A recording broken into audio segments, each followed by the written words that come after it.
5-ാം മാസത്തിൽ 16-ാം തീയതിയാണ് ഞാൻ ഇവിടെ വന്ന് ആദ്യമായിട്ട് ഉടമ്പടി എടുക്കുന്നത്. ഉടമ്പടിയിൽ എൻ്റെ ആദ്യത്തെ നിയോഗം ഒരു കുഞ്ഞിന് വേണ്ടിയായിരുന്നു. ഒരു 5 മാസത്തിനുള്ളിൽ ഞാൻ പ്രഗ്നൻ്റ് ആവുകയും അതും അച്ഛൻ്റെ സ്റ്റേജിൽ നിന്നുള്ളൊരു മെസ്സേജ് മൂലം തന്നെ ഞാൻ പ്രഗ്നൻ്റ് ആവുകയും 1 വർഷം കഴിഞ്ഞ് ഞാൻ വന്ന് ഇവിടെ സാക്ഷ്യം പറയുകയും യൂട്യൂബിൽ സാക്ഷ്യം വരികയും ചെയ്തിട്ടുണ്ട്. കുഞ്ഞിനൊരു 2 വയസ്സായിരുന്നതിന് തൊട്ട് മുമ്പ് ഞാൻ ഉടമ്പടി പുതുക്കാൻ വേണ്ടിയിട്ട് ഇവിടെ വന്നപ്പോൾ അടുത്ത നിയോഗത്തിൽ ഞാനൊരു പെൺകുഞ്ഞിന് വേണ്ടിയിട്ട് ഒരു നിയോഗം വയ്ക്കുകയും 1-ാമത്തെ നിയോഗം വയ്ക്കുകയും ഞാൻ ഒരു 3 മാസത്തിനുള്ളിൽ തികച്ചും അൺഎക്സ്പെക്റ്റഡായിട്ട് ഒട്ടും പ്രതീക്ഷിക്കാത്ത സമയത്ത് തന്നെ പ്രഗ്നൻ്റ് ആവുകയും ചെയ്തു. അത് ഹസ്ബൻഡ് അച്ചാച്ചൻ്റെ മരണവുമായി ബന്ധപ്പെട്ട് നാട്ടിൽ വന്നതായിരുന്നു. അപ്പോൾ നമ്മളൊട്ടും പ്രതീക്ഷിക്കാത്ത ഒരു സമയമായിരുന്നത് കൊണ്ട് സങ്കടവും സന്തോഷവും ഒക്കെയും പെട്ടെന്ന് തന്നെ ഉണ്ടായി. മൂത്ത കുഞ്ഞിൻ്റെ ഫീഡിങ് നിർത്തിയിട്ടുണ്ടായിരുന്നില്ല. പെട്ടെന്ന് തന്നെ അതൊരു സന്തോഷമായി മാറുകയും, കാരണം മാതാവ് തന്ന കുഞ്ഞായിരിക്കും, കാരണം നമ്മൾ പ്രതീക്ഷിക്കാത്ത സമയത്തുള്ളതാണല്ലോ, അപ്പോൾ അതൊരു പെൺകുഞ്ഞ് തന്നെ ആയിരിക്കും. കാരണം എനിക്ക് നിർബന്ധമായിട്ട് ഞാനൊരു പേര് കണ്ടുവച്ചിരുന്നു, കൃപ എന്ന പേര്. അത് എഴുതി 2019 തന്നെ ഞാൻ കട്ട് ചെയ്ത് ബൈബിളിൽ നേരത്തെ തന്നെ സൂക്ഷിക്കുകയും 2020 എനിക്ക് മൂത്ത കുട്ടി മോനാണ്, അവന് ബെനറ്റ് എന്ന് പേരിടുകയും 2-ാമത്തെ കുട്ടിക്ക് ഞാൻ കൃപ എന്ന് പേരിടാൻ വേണ്ടി വെയിറ്റ് ചെയ്തിരിക്കുകയുമായിരുന്നു.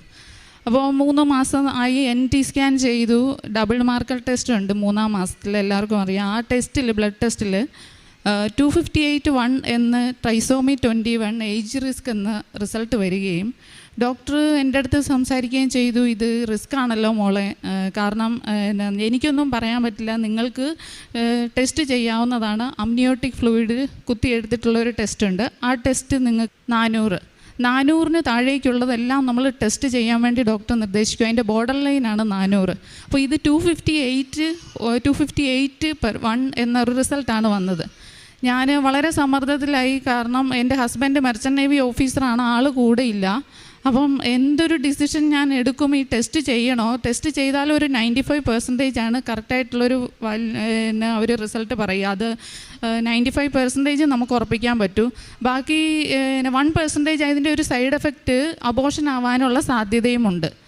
അപ്പോൾ എന്ത് ചെയ്യും? ഒരു 2 ആഴ്ചത്തെ റിസൾട്ട്, അതായത് ടെസ്റ്റ് ചെയ്തതിന് ശേഷം 2 ആഴ്ച നമ്മളൊരു റെസ്റ്റ് എടുക്കാനും പറഞ്ഞിട്ടുണ്ട്.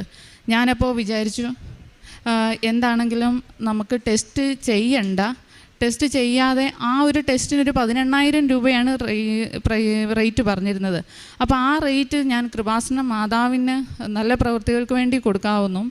258 എന്നൊരു റേറ്റ് വന്നപ്പോൾ 260 പേപ്പർ ഞാൻ പ്രേക്ഷിത പ്രവർത്തനം വിതരണം ചെയ്യാമെന്ന് നേരുകയും 260 പേപ്പർ ഞാൻ വേറൊരാൾ വഴി, എനിക്ക് 6 മാസം കഴിഞ്ഞു, വരാൻ പറ്റില്ല.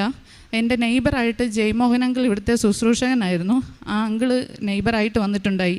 അപ്പോൾ ആ അങ്കിളിനോട് ഞാൻ സംസാരിക്കുകയും അങ്കിള് എനിക്ക് പേപ്പർ അറേഞ്ച് ചെയ്ത് തരികയും ചെയ്തു. ഞാൻ ആ പേപ്പർ കളമശ്ശേരി മെഡിക്കൽ കോളേജിൽ കൊണ്ടുപോയി എല്ലാ വാർഡുകളിലും കയറി ഇറങ്ങി ആ ഒരു 6-ാം മാസം കഴിഞ്ഞപ്പം ഞാൻ കൊണ്ടുപോയി ആദ്യത്തെ തവണത്തെ വിതരണം ചെയ്യുകയും ചെയ്തു. അത് കഴിഞ്ഞ് 7-ാം മാസത്തിലൊക്കെ ആയപ്പോഴത്തേക്കും ബുദ്ധിമുട്ടുകൾ നമുക്ക് കൂടി വന്നു. കാരണം എൻ്റെ കുഞ്ഞ്, കരയുന്ന എൻ്റെ കുഞ്ഞാണ്, അവൻ കുറച്ച് ടാൻട്രംസ് ഭയങ്കര കൂടുതലുള്ള ആളാണ്, ഒരു ഉറക്കം വളരെ കുറവുള്ള ആളുമാണ്. അപ്പോൾ അവന് വേണ്ടിയിട്ട്, കാരണം ഞാൻ 6 മാസം കഴിഞ്ഞു, വല്ലാണ്ട് വയറൊക്കെ ബുദ്ധിമുട്ടാണ്. ആ സമയത്ത് അവൻ ഉറക്കുകയില്ല, ഫീഡിങ് സ്റ്റോപ്പ് ചെയ്തതുകൊണ്ട്. അപ്പോൾ അവൻ ഊഞ്ഞാലിൽ കിടന്നാണ്. ഞാൻ അവനെ ഊഞ്ഞാലിൽ നിന്നെടുത്ത് ബെഡിൽ കിടത്തുകയും ഭയങ്കര കരച്ചിൽ. 2 മണിക്ക് എഴുന്നേറ്റിട്ട് കരയും, എല്ലാ ദിവസവും രാത്രി 2 മണിക്ക് എഴുന്നേറ്റ് കരയും. അപ്പം ഞാൻ അച്ഛനെ കാണാൻ ഇന്നേ വരെ 4 വട്ടം ഞാൻ പുതുക്കിയിട്ടുണ്ട്. പക്ഷെ ഒരിക്കലും ഞാൻ അച്ഛനെ കാണണമെന്ന് വിചാരിച്ചിട്ടില്ല. പക്ഷേ എൻ്റെ മുന്നിൽ സമയം ഉണ്ടായിരുന്നില്ല. അപ്പം ഞാൻ വിചാരിച്ചു അച്ഛനെ കാണാം. അപ്പം അങ്കിൾ വഴിയായിട്ട് അച്ഛനെ കാണാനുള്ള ഒരവസരം ഞാൻ റിസൾട്ടെല്ലാം കൊണ്ടുവന്ന് കാണിച്ചു. അച്ഛനെ കാണാൻ എനിക്ക് പറ്റി. ഞാനിവിടെ മുട്ടുകുത്തി നിന്നപ്പോൾ അച്ഛൻ എന്നെ എഴുന്നേൽപ്പിച്ചു. അപ്പം ഞാൻ അച്ഛനോട് പറഞ്ഞു, 2 കൊല്ലമായി ഞാൻ ഉറങ്ങിയിട്ട്. കാരണം ഇടയ്ക്കിടയ്ക്ക് എല്ലാം ഉറക്കം കൊച്ചിൻ്റെ ബുദ്ധിമുട്ടാണ്. എനിക്ക് അതൊരു യൂസ്ഡായിപ്പോയി എനിക്ക്. കാരണം എനിക്ക് ഈ കുട്ടികളൊക്കെ ഇങ്ങനെയൊക്കെ ആണെന്നാണ് ഞാൻ വിചാരിച്ചിരുന്നത്. പക്ഷേ കുറച്ച് കഴിഞ്ഞപ്പോൾ എനിക്ക് സമയമില്ല, എനിക്ക് 3-4 മാസത്തിനുള്ളിൽ ഞാൻ അടുത്ത കുഞ്ഞിന് ജന്മം കൊടുക്കും. പക്ഷേ ഇവൻ്റെ ഒരു സ്വഭാവത്തിനകത്ത് വ്യത്യാസവും വരണമെന്ന് ഞാൻ ഒരുപാട് ആഗ്രഹിച്ചു. അച്ഛൻ എന്നെ തൊട്ട് പ്രാർത്ഥിച്ചു, കുഞ്ഞിനെ തൊട്ട് പ്രാർത്ഥിച്ചു, ഇവകളുടെ റിസൾട്ടും കണ്ടു, എല്ലാം കണ്ടിട്ട് പറഞ്ഞു 2 കുട്ടികളെയും കൊണ്ട് നീ വന്ന് സാക്ഷ്യം പറയണം, ഒരു കുഴപ്പവും ഉണ്ടാവത്തില്ല, കുഞ്ഞിൻ്റെ ഡൗൺ സിൻഡ്രോം എന്ന് പറഞ്ഞാൽ പ്രശ്നമൊന്നും കുഞ്ഞിനുണ്ടാവത്തില്ല എന്ന് പറഞ്ഞു.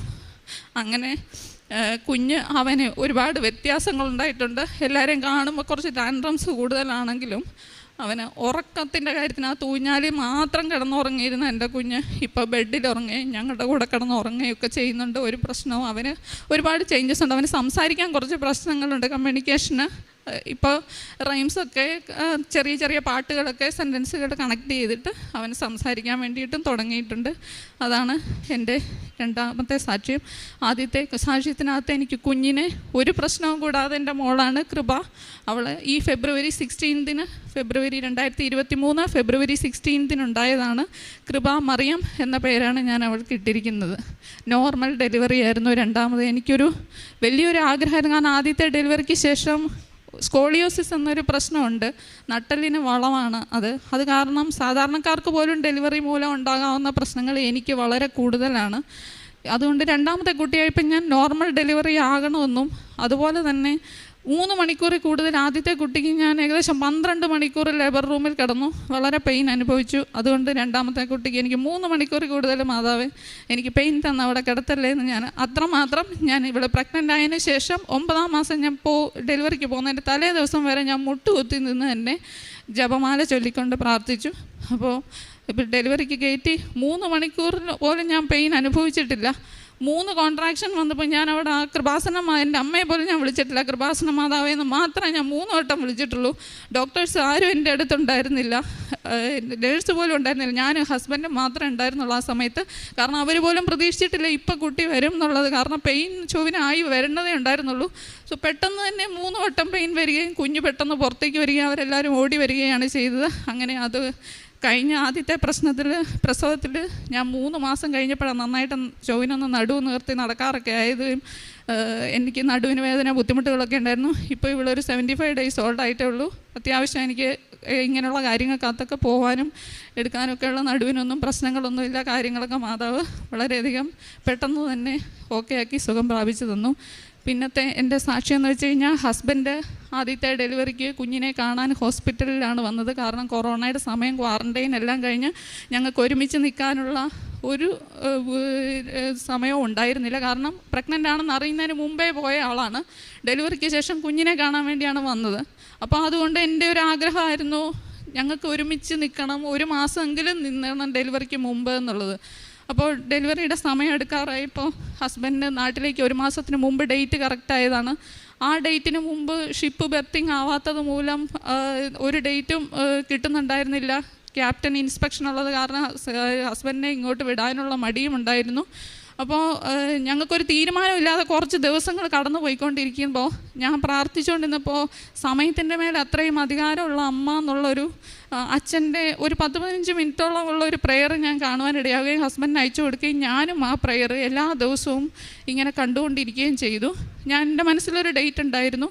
പ്രത്യക്ഷീകരണ പ്രാർത്ഥന ഉച്ചയ്ക്ക് ഞാൻ തിരി കത്തിച്ച് വെച്ചിട്ട് ഇങ്ങനെ പ്രാർത്ഥിച്ചുകൊണ്ടേയിരുന്നു. ഞാൻ വിചാരിച്ചിരുന്ന ഡേറ്റിന് തന്നെ ഹസ്ബൻഡ് എല്ലാ തടസ്സങ്ങളും മാറി നാട്ടിലെത്തുവാനും ഞങ്ങൾക്ക് 1 മാസം മുകളിൽ ഒരുമിച്ച് നിൽക്കുവാനും ഡെലിവറി ടൈമിലും ലേബർ റൂമിലെല്ലാം ഒരുമിച്ച് എപ്പോഴും എൻ്റെ കൂടെ ഉണ്ടായിരിക്കാനുള്ള ഒരു അനുഗ്രഹം മാതാവ് സാധിച്ചു തന്നു.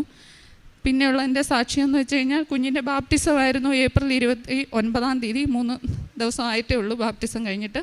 അപ്പോൾ ഞങ്ങളൊരു 6:30 PM ആണ് വെച്ചിരുന്നത്, എല്ലാവരുടെയും സൗകര്യമായിട്ട്. 6:30 റെസ്റ്റോറൻറ്റിൽ വെച്ചിരുന്നു ചർച്ചിലെ പരിപാടി കഴിഞ്ഞതിന് ശേഷം. അപ്പോൾ 4 ദിവസമായിട്ട് അടുപ്പിച്ചും മഴയാണ്. ആ ഒരു സമയത്ത് ഇടിയും മഴയും നടന്നുകൊണ്ടിരിക്കുകയാണ്. അപ്പോൾ മനസ്സിന് വല്ലാത്തൊരു ഭാരമായിരുന്നു. വളരെ ഒരു സന്തോഷത്തോടെ ചെയ്യാവുന്ന കാര്യമാണ് അത്. റെസ്റ്റോറൻറ്റ് കുറച്ച് സൈഡിൽ ഓപ്പൺ ഏരിയ ഒക്കെ ഉണ്ട്, ഫുഡൊക്കെ വയ്ക്കുന്നിടത്ത്. അവിടെ ഈ മഴ പെയ്യുന്നത് മൂലം കുറച്ച് തടസ്സങ്ങൾ ഉണ്ടാകാൻ സാധ്യതകളുണ്ട്. അപ്പോൾ ഒരു കുളമായി പോകുമോ എന്നൊരു ടെൻഷൻ കാരണം തലേ ദിവസം ഞങ്ങൾ ഈ ഉപ്പ് കൊണ്ടുപോയിട്ട് ആ റെസ്റ്റോറൻറ്റിനകത്തെല്ലാം ഹോളിലും നടക്കുന്നിടത്തും പുറത്തുമെല്ലാം ഞാൻ വിതറുകയും, ഞങ്ങളത് വിതറിക്കൊണ്ടിരുന്ന സമയത്ത് നല്ല ഇടിയും മഴയും അവിടെ നടന്നുകൊണ്ടിരിക്കുകയാണ്.